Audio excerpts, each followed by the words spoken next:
and gentlemen, welcome back. We will be starting in a few seconds our next conversation around fusion bakery, combining Saudi and international taste for a unique experience. And I can tell you that we have a great lineup of speakers joining us.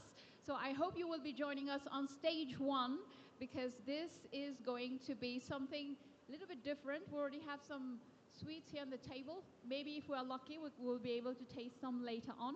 So join me in welcoming on stage Bilal Badran from Bridor, Chef Nicolas, Jean-François Bandé from Bohémie, Sarah Salem Ajabia from Véro Pâtisserie, and Alexandre Viron from Moulin Viron.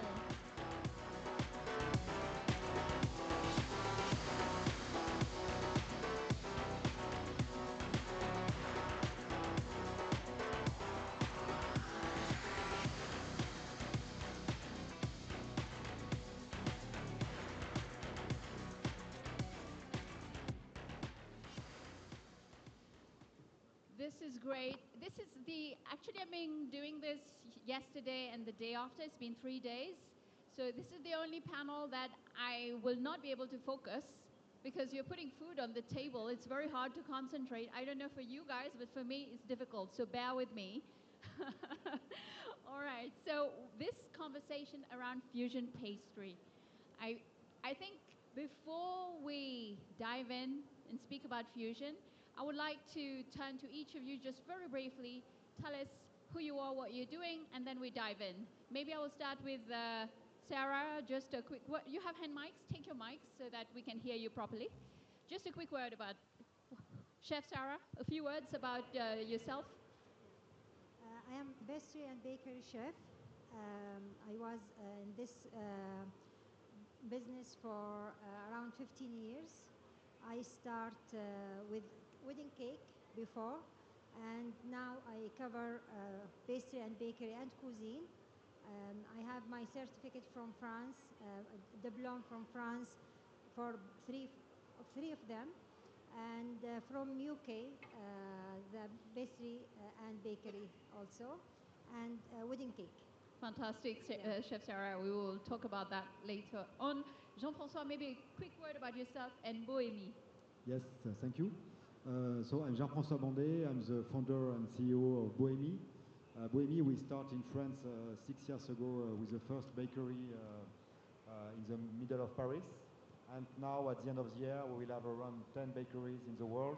So Paris mainly, but Barcelona, and next week in Jeddah in Saudi Arabia. And Bohémie, in a few words, so it's a traditional French bakery, and we are very focused on the quality of the product, as everything is handmade in our bakeries, and we try to propose the best quality as possible in France and around the world. Alexandre Viron from Moulin Viron. Hi, so Alexandre Viron, I'm miller in Chartres. Chartres is 80 kilometers south of Paris. And Moulin Viron is a company, a mill, with one goal is to help bakers who want to do good French baguette in France, but also all over the world. So we work in some nice country. We will have time to expand more, Alexandre. Thank you so much, very much. Bilal and Chef Nicolas. So maybe Bilal first. My name is Bilal Badran. I'm the country manager for Bridor. Closer. Yeah. I'm the country manager for Bridor here in Saudi Arabia, Jordan, and Egypt. I joined Bridor 5 months back. I have been here in Saudi for 23 years, mostly all in the bakery line. Fantastic. Yes. And you're not alone, you came with your chef. Yeah, indeed. Yes, Chef Nicolas. Chef Nicolas, a few words about yourself. Yes, Nicolas Postol, so I'm pastry chef and bakery. I start Bridor. I'm working in Bridor for 25 years now. So I'm in charge of all the Middle East and Africa. But I was based before in UK. From UK, I was traveling everywhere in the world to bring the French croissant everywhere, all over the world. So, I tasted his croissant this morning. That's delicious. Thank you, Chef. Right. So we are going to speak about pastry, about fusion pastry. But to do pastry, we need flour, right? So I will start with you, Alexandre. So Alexandre, maybe the sixth generation of millers, if I'm not wrong, how do you see the milling industry, evolve, and what innovations have you introduced, to respond to the current demands of customers today? If we speak about pastry, flour is not the main product. I'm a neophyte, forgive me. We are just a support, we help. But in bread, there is so many movement and mixing all over the world. Everybody wants to taste the product of the others. And so it's a very mixing time, I will say. Every continent try other recipes. So it's a very good move for everybody to let discover our knowledge and our tastes. Okay, so we will speak about what you're doing exactly at Moulin-Véron. But maybe, Bilal, how do you see the Saudi bakery market evolve and, influence international flavors? Yes, yes. For the bakery, its industry, it is growing, and according to the Euromonitor, in the 5 coming years, it will be growing in value by it will be growing in value by 6% and in volume by 2% in the 5 coming years. So, of course, in Saudi, it will be close to this percentage. So we are expanding here in Saudi together with the booming projects here in Saudi Arabia. It will be very, very, very promising. Nice. So we will expand a little bit later. Maybe, Jean-François, we had this conversation, I don't know if it was 2 days ago, right? So, and you were telling me that how you transition from sports branding to the bakery industry. And it was very interesting the way you shared about, how this previous experience has influenced your work today and your approach to bakery. Tell us a little bit about that. Yes, because before creating Bohemi, I created a sport company called Venom, which is specialized in martial arts, and now it's a big company because it's the main sponsor of the UFC. So you do martial arts in the kitchen? Yes, and bakery. So it's 2 different universes, so it's a bit strange as a move, but in fact we can find a lot of common points in these 2 experiences because at Venom we were creating a creative product for athletes with a lot of innovation, and we were very focused on the customer. And finally, in the bakery business, it's the same with Bohemi. We try to develop a new product with the best quality as possible. And of course, the customer is very important. It's in the middle of all our process. So it's not finally so different to develop MMA brand and a bakery. There are more common points that we can than we could think. Yes. Yeah, interesting. And Sarah, you mentioned it earlier during your intro. You were speaking about your experience in France, in UK, in Europe in general. So how has your experience in France and UK influenced your approach to creating French pastries in Saudi? Actually, I learned a lot from my mother. I am young, but we didn't know the technique. When I go to France and UK, I learned the basic technique, and that it helped me a lot for our recipes, doing by technique, and also the flavors. I can twist the flavors, and I can mix the flavors between Saudi flavors, international flavors, and French flavors and French technique. It was amazing because I received very nice results when I mixed international flavors with French technique. Mm-hmm. And I experienced some of your creations, and it was really delicious. Well done, chef. Thank you very much. And also, when I found this technique in French, and many Saudis ladies, they can't go to French or England, I start teaching them in Saudi. I teach for 10 years now, for pastry and bakery, and alhamdulillah, most of my students are opening shops now, and they improve a lot. Fantastic, Yeah. brilliant. Thank you, Sarah. Thank You can be proud of that. Bilal, so now Yes. let's talk about some of the key trends, Yes. in the bakery sector that you believe are going to shape the industry here in Saudi Arabia. Yeah, actually, we said that the market is growing and mainly caused by these rapidly changing trends. We have four trends we can discuss about. So we supposed to present some pictures, but because we don't have projector here, so our chef will present these trends for you, and we brought some samples. It's even better than pictures. Yeah. We can talk about the first trend, which is arty bakery, which we called arty bakery, and our chef will explain what arty bakery means. Chef Nicolas. Chef Nicolas. No, but what we can see today, the trend is on what we call arty bakery. It's really we can see that the mix of color inside the bread now. What you infuse the bread with seaweed, with this kind of flavor to be able to get color inside the bread itself. That's what we call arty. Natural colors. Exactly, natural color, which is very important. That's great. Yes. And for the second trend, we can speak about authenticity, the trend of authenticity. And Chef Nicolas can explain. I love it. I would love to come, with someone who explains everything so Because well. Thank you you, know Chef what? Nicolas, for This being is here with pure us. technical Bilal, you're a and- lucky man, huh? Yeah.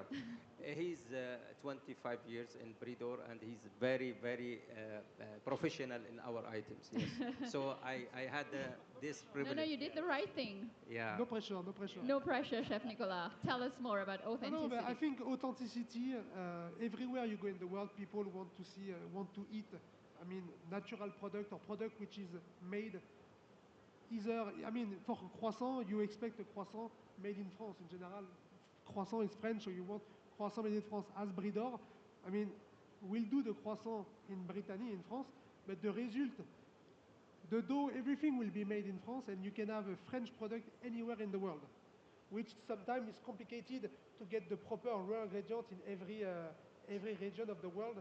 So Keeping so the authenticity. the authenticity is that. So if you want, I would say, if you're looking for a pastel de nata, definitely a pastel de nata, you will go in Portugal if you want the original one. Of course. So I think authenticity is that, and that's what people are looking for today, to be able to create the really the authentic product. Yeah, and the third trend is ultra indulgence. Ultra indulgence. Actually, I want the attendants to visit our booth. We can show them all of these trends. And for the ultra indulgence, Chef Nicolas, what we can say? No, but the indulgence you can see today, everyone is eating with Instagram. You can see, I'm in the Middle East since 12 years now, and every time you order a dessert or a Viennese pastry full of chocolate, before eating it, they're taking a picture of it because that's what they want. In what I can see in Saudi, in Dubai, in Qatar, everywhere is that people love when it's full of chocolate, full of caramel, very sweet product, very indulgent product. They have, yes, they have the sweet tooth here. So it's very rich, very indulgent. After, when you go in Europe, and we don't see indulgence this way. We don't need to have ton of chocolate to have something indulgent. But it's true that in here, they like everything very sweet. Right. So it's a different kind of Exactly. perspective. Yeah. Yeah. Yeah. Maybe I will turn to Alexandre to have some more insights on what is the role, you would say, of high quality milling. What role does high quality milling play in the success of bakery products, and how do you maintain this quality really across the different markets? The quality is easy for us because in Chartres, it's the middle. We live in the middle of the wheat belt of France, so we choose what we need, and it's very easy to maintain a high level quality of flour. But our main work is to help bakers to do the baguette as they can see it in Paris. So even in Japan, in Tokyo, in China, everywhere in the world, we've got some bakers who help them to produce what they want with a good flour, with water, with yeast and everything. But the knowledge have to be transmit to everybody, and if they want. Of And course. a lot of person want, so that is good. And even everywhere in the world, Yeah, they and are this looking. exactly what Chef Nicolas was saying about authenticity. So you managed to create Yes, authentic products. Yes, authenticity in the country. In the country. In the country. Fantastic. Thank you, Alexandre. And Bohemie is also known for its very high quality, in-house produced, baked goods. How do you ensure the quality and consistency across your different locations? Because you're like spread out, you have some new international ventures that you mentioned earlier on while you were introducing. Yes, it's a very key point for us because we start small and now we are growing faster and faster. And one big challenge is to be sure to keep the same quality as the first day in Paris, because it's very easy to make good bread when you have one bakery in one spot. When you have 10 bakeries in different countries, it's far more difficult. So for this, you have to create some process. And the first one is to focus on training. So when we open a new shop in France or in a foreign country, we will train the local team in Paris, and then we will go to the country itself to be sure that everything is well done. The second point, very important, is technical setup, because if you don't have the good oven and the good machine, it's impossible to make the same bread or pastries as we are doing in France. And the last point for me is the ingredients. Sometimes it's a challenge to find here or in Barcelona the same ingredients as we have in Paris. But it's very important because if you don't have the good ingredients, the good flour, the good butter, it's impossible to replicate the same product. So we work on this different level of quality to be sure that the final product is the same or even better sometimes in Jeddah, in Barcelona than in Paris. Thank you, Jean-François. Chef Sarah, tell us what are some of the unique aspects of Saudi culture that you've incorporated into your French pastry creations that I had the pleasure of tasting, which was delicious, by the way. So tell us, how do you do that? It's how do you what are the unique aspects, of the Saudi culture that you infuse in your French pastry creations? Usually, I twist with the flavors. For example, I use a lot of cardamom, saffron, because people, they love this kind of spice. And also, I try to avoid the dark chocolate, because as what he said, people in Saudi, they don't like dark chocolate. They like sweet caramel with salt, and we can add anything to caramel to change the flavors, like sometimes black pepper with caramel and salt. It gives nice flavor, and also red pepper with some chocolate. It gives sweet chocolate, but to twist the sweetness, I will put a little bit of spice or anything because I can't use dark chocolate that much with Saudi people. But Saudi doesn't like hard things like baguette, or they like soft things like brioche. They love brioche. But I try to change something in the baguette, because I love baguette and I love to make baguette also. Do you make baguette with Alexandre's flour? Yes. Yeah. I use with baguette cheese to make it nice flavor. I mix with cheese. It makes reasonable for Saudi people, because when they love cheese, and give more little bit oily, and it will be little bit softer than usual. But when I know my friend from French, when he tastes my baguette, he said, "No, you need to cook it more." But I know if I cooked it more, like French people, nobody will buy it from me. That's very interesting. Thank you, Chef Sarah. Bilal, maybe referring to what we were just saying right now, how does Bridor balance maintaining traditional bakery techniques and while incorporating new innovative flavors, like Yeah. Chef Sarah was mentioning? We can say Bridor, one of the first companies adapted to the Saudi market by having special flavors for Middle East, like croissant cheese, croissant za'atar. This is not common in Europe.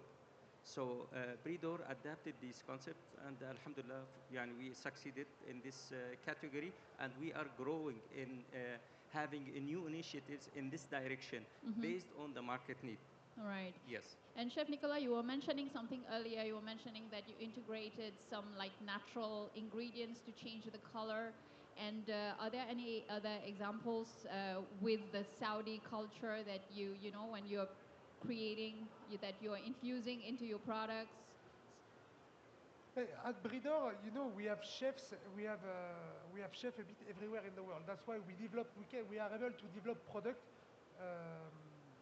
for specific market. Saudi market, I wouldn't say it's new market for us, but Saudi market, we develop, for example, for the Middle East, as he was saying, my colleague, the za'atar croissant. I mean, za'atar for us in France, we don't know what is za'atar. I mean, it's a mix of herb, but it's very strong. It's not something. So we develop a za'atar croissant for this, for the. I have to taste that one then. Yes.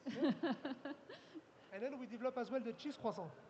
Cheese croissant in France, the cheese croissant they're doing here is nothing to do with the cheese croissant we will have in France. In France, in general, it's a product with bechamel. In here, they don't like the texture of bechamel. So we develop a special cheese croissant based with Emmental cheese. But again, yes, it's to develop for this special market. We are selling this product mostly in Middle East only. Thank you, Chef Nicolas. Alexandre, how do you collaborate with the chefs and bakers, to ensure that your products, Moulin Véron's products, really meet their needs, what they're looking for? Tell me about any collaborations. The idea of the working with the chefs and all our customers is we share experiences. In fact, we try to bring them what we know about our flowers, but we need to know what they do in their shop or in their operative hotels or everything. So it's a sharing aspect is the most important for us, because nothing can come if we don't share, if we don't speak with others, and if we don't develop and discover other cultures. So that's the way we work, and it's why we develop bread, the French baguette in Tokyo, in Japan, but we bring in Paris the real Japanese white pan bread, the toast bread. Nice. So, and it's totally different than what we can find in France. So that's the way we do. We try to share. Fantastic. Thank you, Alexandre.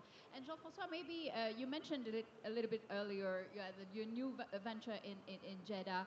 So tell us about, any innovations or strategies that you put in place to adapt your bakery creations, French bakery tradition to local taste. So any examples, any innovations?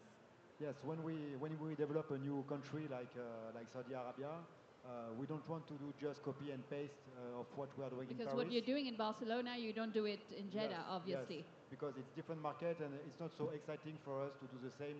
It will be easier for us to open 100 shops in France. If we come in a different country, is to propose something different and to think about something different. So typically here in Jeddah, first we will work with new ingredients. So the idea is to keep perhaps 70-75% of our menu. So of course we propose croissant, pain au chocolat, product like this, which are very classic in France, and we'll propose the same here in Jeddah. But perhaps for 25 to 30% of the menu, we'll make some change, and mainly with the ingredients. So we will work more with local ingredients like cardamom, like cinnamon, like dates, because it will be better for the local customer, and even for us, it's interesting. Because instead of doing always the same thing, we can try to innovate and to propose something different. And one other point here, which will be different in Jeddah, is that contrary to France, the culture here is not really to go and pick up your product at a counter and then leave. it's more to sit and to have a table service. So it's good because of this, we can propose something a little bit more complex. In Paris, In it's the experience, yeah. in the experience, because in France, it's a little bit difficult. People are always in a hurry. Yeah, we have 10, 20 people lining to wait for a croissant, so it's not possible to propose eggs Benedict, for example. We will do it here, here in Saudi Arabia. So it will be an experience, it will be a mix between some kind of restaurant and a bakery. So it's a new way of working for us. The Saudis know how to enjoy life, right? We Europeans have a lot to learn from them. Chef Sarah, you mentioned training women, right? So I was curious about if you could tell us what were the challenges that you faced training Saudi women, you know, and introducing the French pastry culture in Riyadh. Were there any challenges? Was it accepted? And do you face, you know, like even in terms of flavors, like, you know, was new for them? Tell us a little bit more. Actually, it's big challenge because when I start French pastry before, shall I say, 12 years ago, people, the Saudi style is American style more than European. or European style, yeah. And they didn't accept small piece of sweet or sour. For example, if I use raspberry or lemon in the pastry, they said, oh, it's too sour. They didn't accept cheese with raspberry, for example. They like, I mean, the cans of the raspberry, it's full of sweet with the cheesecake. And they love pancake, truffle, waffles, something with a lot of sweet and big piece. When I make, for example, neat small things, they said it's not enough for us. Why? Only small piece, 30 riyals or 20 riyals. They say it's too much. But I met some chefs and they told me, why you start this business? Because people, they will not accept you. I said, no, we can change the people. Because, I love that. Yeah, because I like change the people. I interest to make small things and neat things, and I want to do what I like, not what people they like. And I said, I can't change people. I stay 1 year. I haven't got that much of customers. Then I start thinking about training. When I start training them, because at the beginning, they didn't believe me. You didn't do this one. How Saudi ladies, she make this one. Maybe you have chefs or someone to do this one for you, and you said, I do it. Then when I start teaching them, they believe me because they saw me, I did it. And time to time, I spent a lot of money for advertisement. And I send my sweet for some influence. Then after that, they start trying and they love it. And when I give courses, they keeping asking me what time this course. And I do some secret techniques. When I have, for example, Karosan course, I provide some eclair for them to test. And when I have macaron, I give them, for example, another things to test. Then what time you will make this course again? And time to time, I start giving course. I have trained around 1,200 ladies around the world. They come from Dubai, they come from Oman, and they come from south of Saudi Arabia, north of Saudi Arabia. And alhamdulillah, I have brilliant. Big, you can be proud of that. Well done. Yeah, yeah, of course. Yeah. Bilal, I could see you nodding, and because I feel this See what she said, resonate. I agree totally with her. But the thing I want to mention that the Saudi people here are willing to adapt. And with the social media, with the effect of the social media, they are curious to try new things. So what she did in the past, I think in these coming days, it will be much easier than the past. To adjust and Yes. adapt. And what about yourself? What are the biggest challenges you had in introducing international bakery products to the Saudi market? What were they? See, here the thing between Saudi and Europe is the size. The size matters here. In France, they used to have small croissants, but here they need it as big as much as possible. And they use it And Chef also Nicola is not too for happy about sandwiches. that. We can blame the Americans, right? Okay, sorry guys, if you're in the room. And, yes, thank you for sharing that. So maybe one final question. If you have questions in the room, feel free, guys. We have microphones. Feel free to raise your hands. Maybe one final round of questions about innovation, really, and the role of innovation play in product development in general. Are you using specific techniques in specific countries, specific innovations? And the question really is, how do you use those technologies, those innovations, and making still not, making traditional, very unique products, like without changing the essence of the traditional product. So it's a tough one, I know, but you can all of you can say a little word about that. How do you keep the balance between innovation and tradition? I see Chef Nicolas. So,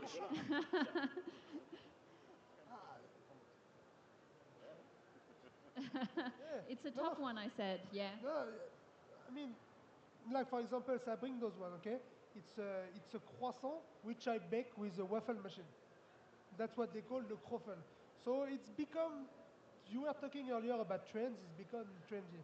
You know, the trend of today, I mean, I won't say I'm old, but if I was doing that 25 years ago, probably the master who teach me would have kicked me. Because today you have a trend of flat croissant. 25 years ago, nobody would have even think to do a croissant, smash it and sell it like that. So, everything, you have an evolution. People want to try different products. They want to associate product. Like here you have a croissant. The texture, the taste is like a croissant, but you have a shape of a waffle, and it's like the crunchy of a waffle.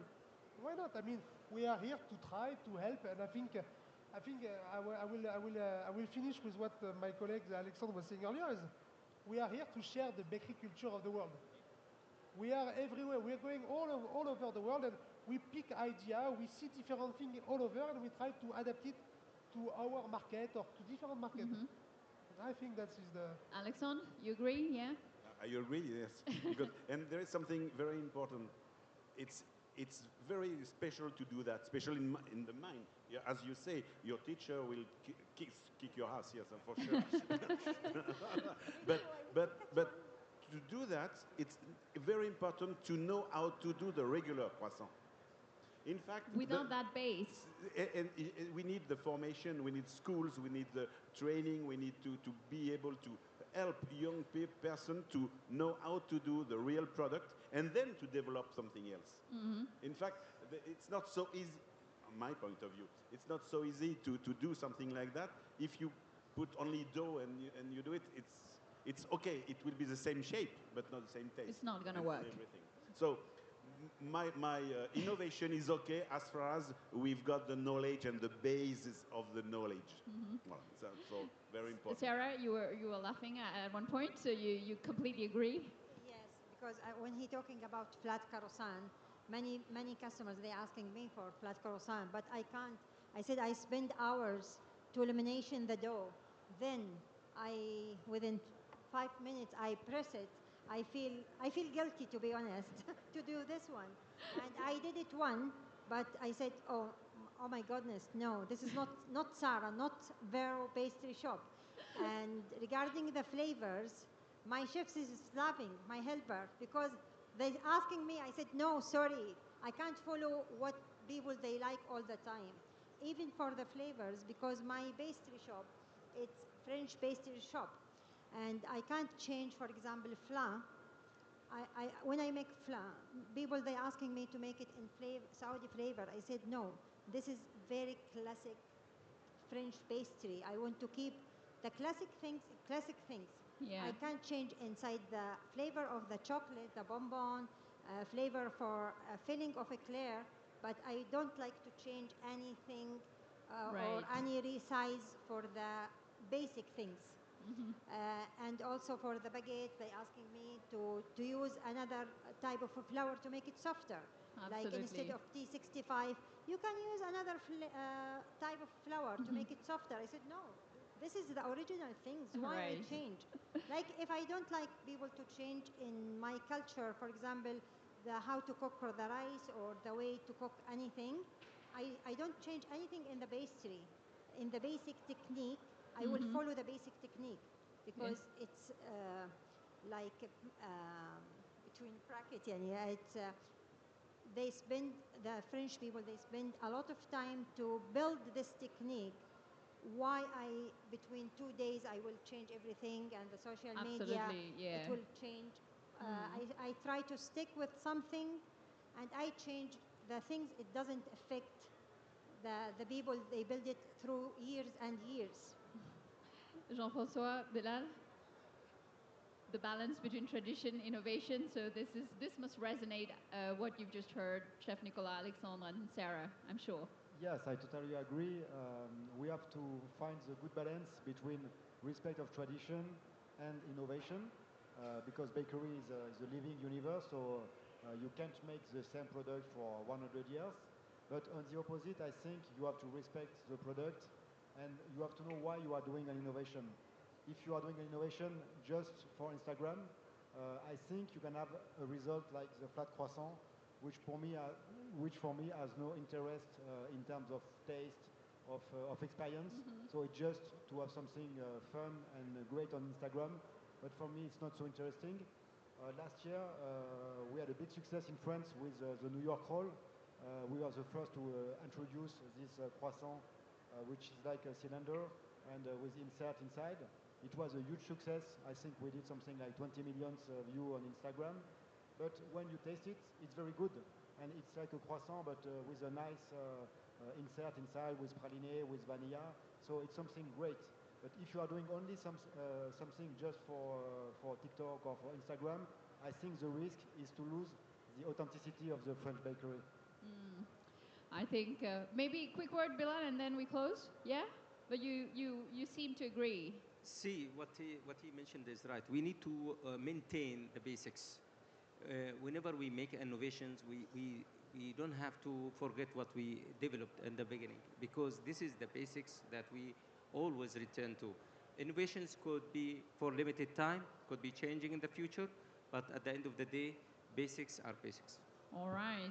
Okay, guys, a huge round of applause for a lovely guest. Thank you for sharing. Thank you for being Thank with you. us. Thank you. Thank you so very much. Thank you very Thanks to much. you. All the best.